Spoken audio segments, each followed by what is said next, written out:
मैस्मरिज्म संबंधी शोध हैं।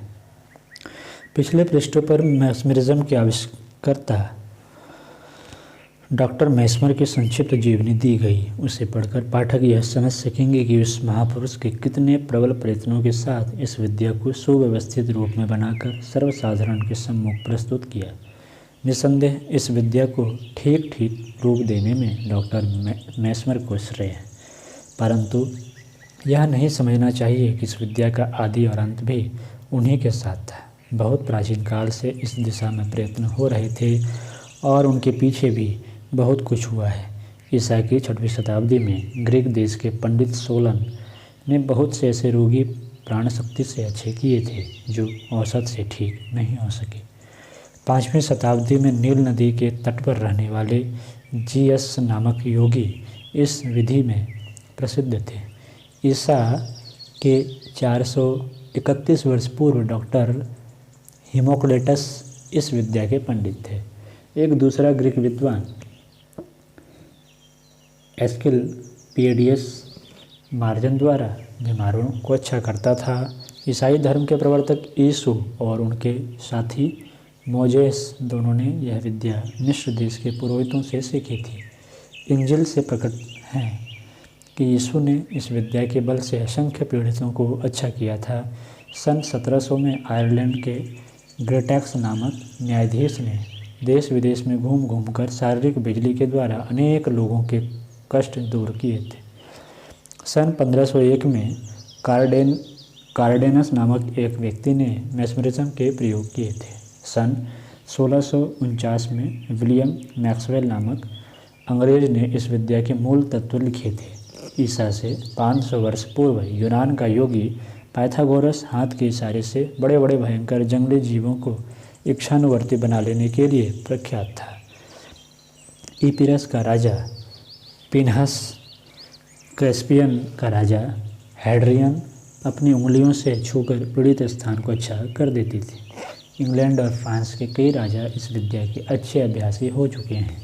इस प्रकार पंडित एस्कुलेपियस इंग्लैंड का पुजारी उरुइड वान हेमह, स्कॉटलैंड निवासी मैक्सवेल, पादरी हैडल आदि अनेक माननीय पाश्चात्य सज्जनों ने इस विद्या द्वारा लाभ उठाया है। मिस्र देश के अल्फराद नामक एक विचित्र अध्यात्म शक्ति संपन्न योगी की अद्भुत कथाएं सुनी जाती हैं। तिब्बत के लामा योगियों का थोड़ा बहुत परिचय जिन्हें है, वे उनकी अद्भुत शक्तियों का वर्णन करते करते नहीं थकते। डॉक्टर मैस्मर के पश्चात यूरोप तथा अमेरिका में इस विद्या के पर्याप्त शोध हुए हैं और हो रहे हैं। डॉक्टर ग्रेगरी और राइकेनबर्ग ये दोनों ही समकालीन प्रयोक्ता रहे हैं। यूरोप में एक समय इनकी धाक थी। ल्यूविस नामक निग्रो ने ऐसे सफलता प्राप्त की थी कि जब वह मन को एकाग्र करता था तो चेहरा प्रकाशवान हो उठता था। एक साथ 20-25 आदमियों को बेहोश कर देने की शक्ति उसमें थी। डॉक्टर डार्लिंग और डॉक्टर ब्रेड ने चमकती हुई चीज़ पर दृष्टि रखवाकर मनुष्यों को निद्रित करने की एक अलग विधि का प्रचार किया। डॉक्टर एसडेल नामक सिविल सर्जन अपने बीमारों को मैस्मरिज्म से बेहोश करके ऑपरेशन किया करते थे। क्लोरोफॉर्म का प्रयोग करने की उन्हें ज़रूरत न पड़ती थी।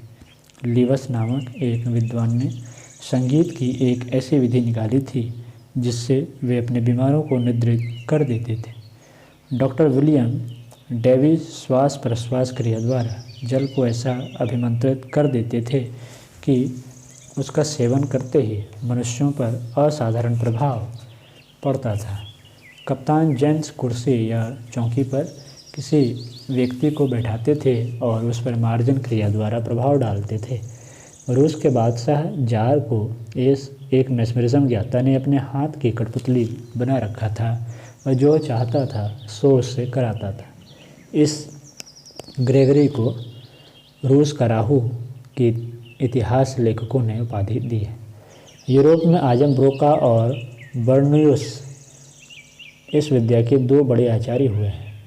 दमोंट पेलियर पैट्रिस बिन्सवेंजर चारकोट लुटसन आदि के प्रयोग बहुत सफल रहा करते थे। लायवोल्ड को अपने प्रयोगों में 92% और बरहम को 80% सफलता मिली थी।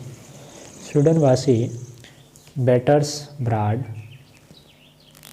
एम्स्टर्ड निवासी वान रेंटरधम और बानेर्डन की सफलताएं चारों ओर प्रसिद्ध हो चुकी थी। जेम्स कोर्ट ने इस विद्या के सूक्ष्म तत्वों को सर्वसाधारण पर भले प्रकार प्रकट किया था। मार्जन क्रिया में डी ल्यूज ने अनेक नए आविष्कार किए।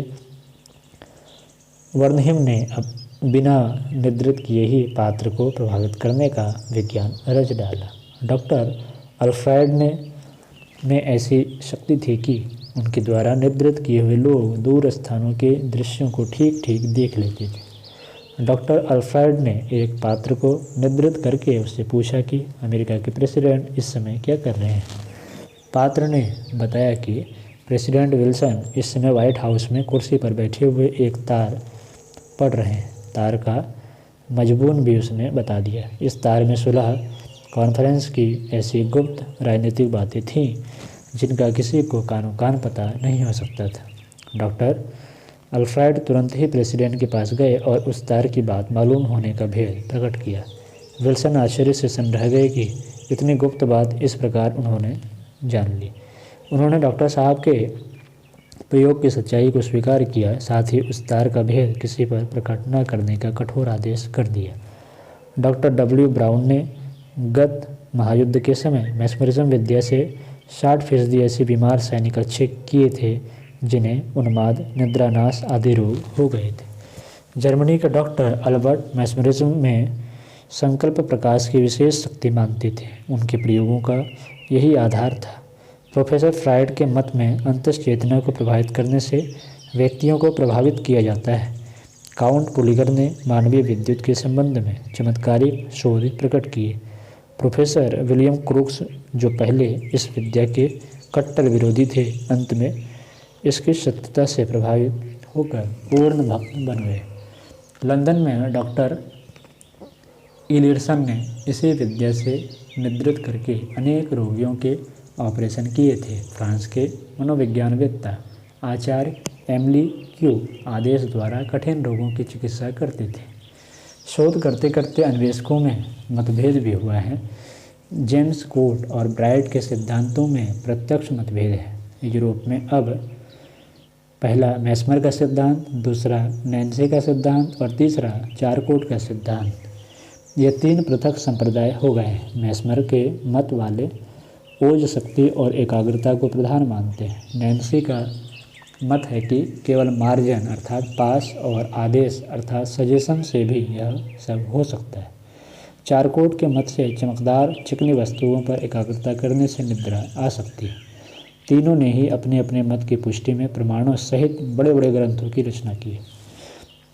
अब तक मैस्मरिज्म संबंधी अनेक अच्छी पुस्तकें निकल चुकी हैं। उनमें डॉक्टर विलियम्स की text book of mesmerism, doctor Gregory की animal magnetism, doctor William Davey की the illustrated practical mesmerist, professor Ellis Gray की miracles of nature, doctor Bright की हिप्नोटिज्म, जेम्स वंस की मैस्मरिज्म, डॉक्टर एसडेल की mesmerism, Allen Putnam की works on spiritualism, doctor W E. Forrest की हाइडियन, O Hashnu Hara की practical hypnotism, Durand de Gros की electrodynamism vital, C.W. Leadbeater की dreams, F.H. Myers की human personality, sir Oliver Lodge की survival of man, professor Barrett की psychical research, मोडालियस की history of magnetism, Christian D Larson की your forces and how to use them आदि पुस्तकें विशेष महत्व की। प्रकृति के रहस्य बड़े गूढ़ हैं। मनुष्य जाति जितना कुछ जान सकी है वह अल्प है, उससे असंख्य गुना जानना भी बाकी है। स्वतंत्र मस्तिष्क के लोग इसी दृष्टिकोण से विचार करते हैं। किसी लकीर के फकीर बन बैठने से उस विद्या की सजीवता नष्ट हो जाती है। हर्ष की बात है कि मैस्मरिज्म विद्या डॉक्टर मैस्मर का संप्रदाय बनकर नहीं रह गई, वरन इसके संबंध में अधिक गहरे महत्वपूर्ण शोध हुए हैं और हो रहे हैं। यह वैज्ञानिक अन्वेषण जारी रहे तो हमारा विश्वास है कि भारतीय योग शास्त्र एवं अध्यात्म शास्त्र का ही आदर्श स्वीकार करना पड़ेगा और नवीन पीढ़ी को उन्हीं सिद्धांतों का अनुगमन करते हुए आगे बढ़ना पड़ेगा। आज की कक्षा में इतना ही। अगली चर्चा हम लोग अगली कक्षा में करेंगे।